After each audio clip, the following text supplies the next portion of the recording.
without further ado,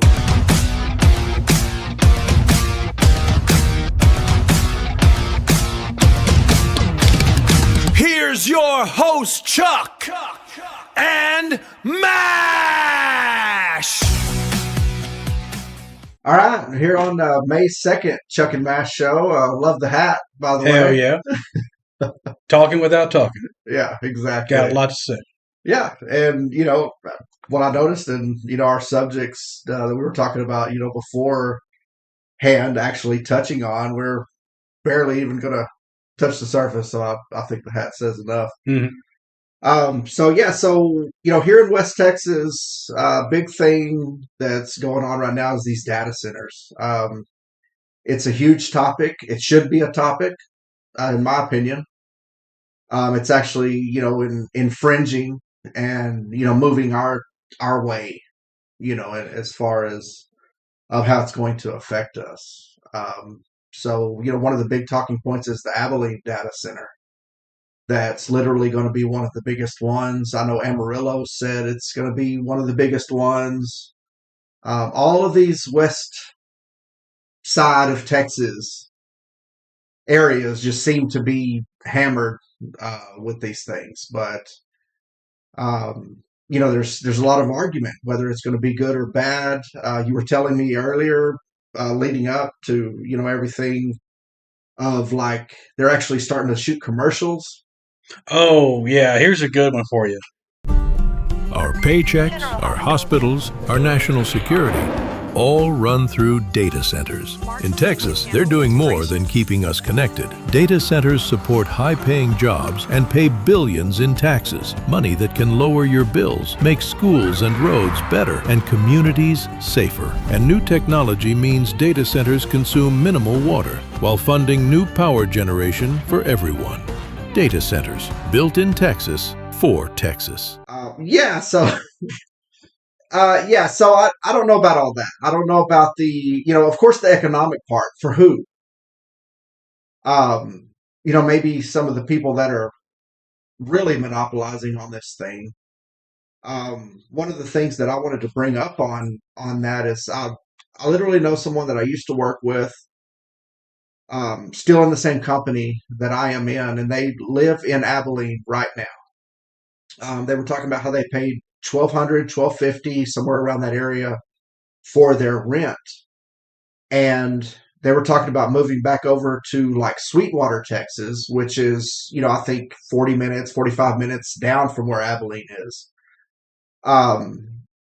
to try to lower their rent because their landlord literally told them that it's going to go from that $1,200 to $2,400. And they didn't get but like a month or two advance notice for that. The fuck they think they're in Manhattan? No, I mean, I think that's where we're going. I think you hit the nail on the head with just that statement right there. Everything. Abilene already was kind of talking about their housing crisis that they already had before data centers or anything.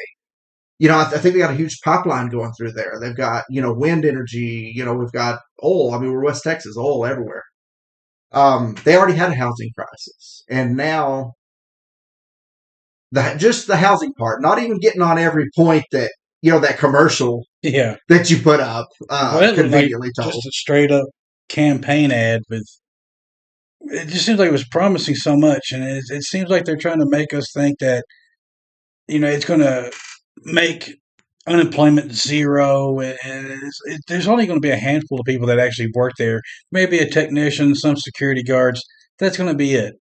Don't act like you're, revolutionizing this entire place and you're putting in this factory that's going to employ thousands of people. Nah, they're going to have almost no overhead on that at all. Well, now, to push back on that a little bit, what it is they're selling the short term. Because where you're talking about all of these jobs that are created is literally in the development of it. Those are temporary. Exactly. If you're doing construction, it's just temporary. Exactly. But look at our attention span in politics. Look at our attention span in what literally affects us. Not many people are thinking down the road sort of thing. I hope a lot of people are. Well, look at the XL pipeline. They promised thousands upon thousands of jobs, and they employed 88 people. Wow. 88. That's the jobs it created. What the pipe? Well, you're talking about like Actual jobs. okay. Actual jobs created. I'm talking about like what I haven't kept up with actually what it is, but I know around here, I was literally in Walmart. One of my buddies was trying to get on at the same company that I'm at. It has nothing to do with energy, by the way. But he was like, "Yeah, I'm trying to get on out there. I'm trying to get this done." And I'm like, "Well, hey, there's work. There's this. It's there." And he was like, "Man," he said, "I'm tired of this oil field thing." He was like, I used to get to work so many hours a week. I made over $1,500 in a week. Um, and I'm down to, I think he said 700 or something like that. And he was like, it's okay. He was like, but nowadays, and I got kids and child support and things to pay, and I've got this and that to work for. And I was just sitting there looking at him like, I follow a little bit of the oil things just for our talking points in here, but I mean, every day all I see is drill baby drill all over everything. And I'm like, why are you not rolling in cash? Why are you not rolling in work? I had to step back and go, hey, is this kind of a personal choice? I mean, he's my age. He's actually a few months older than me. So I'm like, well, are you just tired of that? You're about to get into the summer. I know it's going to tax you, being out in this heat. That's or hard whatever. work out there. No, it is. And but my question, really, while he was sitting there telling me all this is, why isn't it such the boom that they brag about? Hype. I mean, do what? Hype. Yeah. You just got to hype it all up. No, and that's what it seemed like, because I literally, literally went through that today at Walmart with someone I've known for nearly my whole life, and it just kind of baffled me that the oil field wasn't that. Just to get it, not to go into that part, but how all this is affecting us in West Texas, the jobs, and this huge boom and all of these things, and the data centers. We're just a couple hours from there at this point. They're talking about all of these different counties basically are doing a tax abatement for them and trying to bring them in. My rent right now is set, fairly at a decent price. And I literally was proactive with my landlord and said, hey, wait a minute. This is fixing to infringe on where I'm at. And I need to know where are we going to be here? Do I need to go look at cashing in my 401k and talk about putting a down payment and go ahead and buying this from you? Because I really believe that everyone that has any kind of opportunity to buy a house in this day and age, you better jump on top of it, because our kids and grandkids are going to be renting for the rest of their lives. Yeah. I really believe that. They'll never be able to buy a house. Yeah. And this whole data center thing isn't helping the cause. One thing I don't think it helps out on is I know people who are, for example, living in Colorado City, constantly out of water. Like they're having to come to another town and shower at Mitchell County, right? At a truck stop just to take a shower. Yeah. Because they have no water. Rotan, the people there are complaining because they keep losing their water several times a year. We already do not have water for the civilians that are here, just for the residents. How the hell are they going to start pumping out water for all these data centers? What are they going to do when the data center ain't got water? Well, I mean, what Rotan, it's like a subsidiary of like what, Sweetwater? Something like that. It's like south of Post, something like that. Well, I mean, if you look at that, maybe we're going to tap into Justisburg. Maybe we're going to tap into Lake Allen Henry. As of, it's one of the few lakes that we have here that actually stays like 90% full by whatever design it is. The rest of the lakes, like I think the closest thing to Midland is probably like Lake J.B. Thomas out of like Scurry and Borden counties. What's that one you pass by when you're going out to Big Spring? That's JB Thomas. Okay. And if you want to go fishing from our neck of woods, you're going to go down to JB Thomas, or you're just going to have to trek down, or go the little bit further away and go on to towards Lubbock there. Now JB Thomas stays consistently. I think it's been in the 20-30%, but it's operated at 2 to 7% a lot of my life.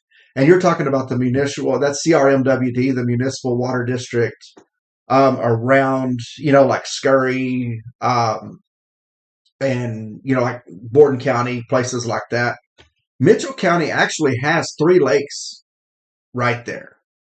Now, they fluctuate up and down, but it was my understanding on the Mitchell County, when you're talking about Colorado City, right? Mm-hmm. That's their infrastructure. They have shit for pipes. They're constantly patching and having their cities going to run. And instead of them spending the money, you're talking to a man from the South, and we still use tree trunks. For what? Water pipes. You laugh. Look it up. Huntsville, they were doing some construction down there, and they dug up the fucking water main, and we ran metal detectors over it. They went through the city plans. It wasn't there. What it was is it was put in back during the Civil War, and they take actual tree trunks, bore a hole through the entire center of it, bevel both ends of it, and when you put them together and run water through there, the water makes it expand and it seals. A lot of places in the South still have freaking the old tree trunk water mains and sewage. Maybe that's what maybe Mitchell County's tree trunks are starting to kind of dissolve. Northern Alabama, every once in a while you have to get it's a snake with a spade head on it, and you have to run it through your toilet to go down into your water lines and drill out the tree trunks. Oh my gosh. Well, like here, as far as drilling out the tree trunks, I dealt with that there. I've dealt with that in Dallas, area. And that's why it has that cutter, because, the tree roots will actually grow into it, and it's cutting the roots. I had no idea we're actually cutting out tree trunks. So the roots do the same thing to those, just a lot easier. Definitely something and they did the ceramic ones. But yes, I've never heard that. It is a common problem in the South. But yeah, the Mitchell County thing, and I'm glad you brought up Colorado City specifically, because I know that they can't keep their water on. They literally can't, because it's, they're dealing with a main break, and, you have people that are trying to get, just live their life with water. They have 3 lakes. There's literally no reason for them not to have water. It doesn't mean they're full or actually even that active. Is it even potable? You mean the lakes? Yeah. Well, no, I mean, it goes through the plant just like everything, Well, some places they have lakes of potable water, and that's used as a reservoir for the drinking water of municipalities and right. Well, that's like what JB Thomas is, and they are potable, but it's still going to go through, whatever system that is. But my point with Mitchell County specifically is their city. It's pretty much a shit town, they're going to welcome a data center, because it's going to make it pop and it's going to make it boom. Like right now, if you go look at housing there, that's actually one of the only areas, between Midland all the way to like Lubbock, Abilene, that whole vicinity right there, it's subject to be bought up or rented from, because we have wind energy around here. We have oil going off the hook. Now we're going to have data centers. You've got the pipeline going, down through here. I mean, we are the energy capital. I mean, that's great. But the thing is those of us that, don't do energy, and those of us that do these support areas, like you have people that work in fast food. You have people that work in just anything. Like today I did an Amazon return at a place that just does a FedEx type thing. I walked in, it's raining, the guy's just sitting there, and I was like, dude, I would love your job. I would love to sit there all day. And then I thought, man, I wonder what he makes, Do you think that guy is going to be able to afford to live in a place like this once it booms and kicks, Snyder, Texas? I've seen what it does when the oil really used to fluctuate back in the day, it's really leveled out.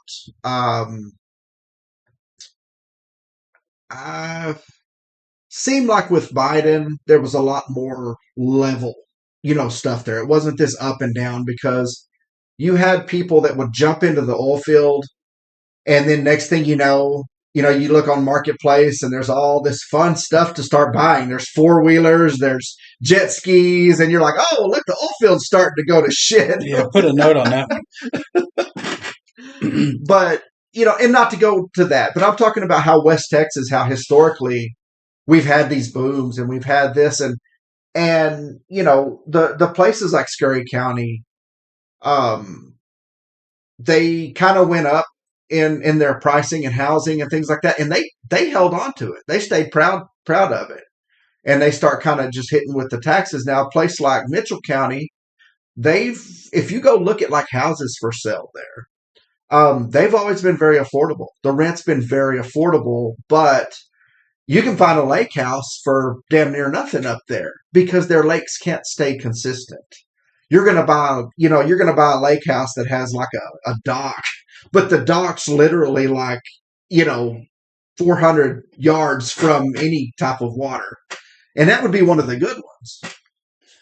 So either way, that whole commercial that you showed, those are the things I'm concerned with. But what I'm concerned is exactly opposite of what they sit there and try to tell us. And, I specifically saw today, a person in the oil field looking to get out of it.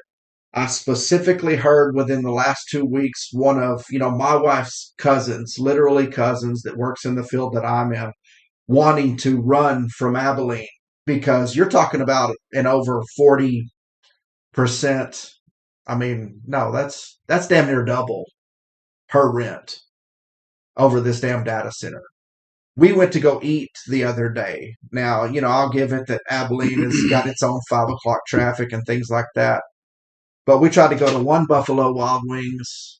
Wait time was going to be 30, 40 minutes. Okay, that's not horrible, Went to the other Buffalo Wild Wings. Didn't even look in there, because it's literally lined all with F-250 work trucks. The one that's on the highway that they have.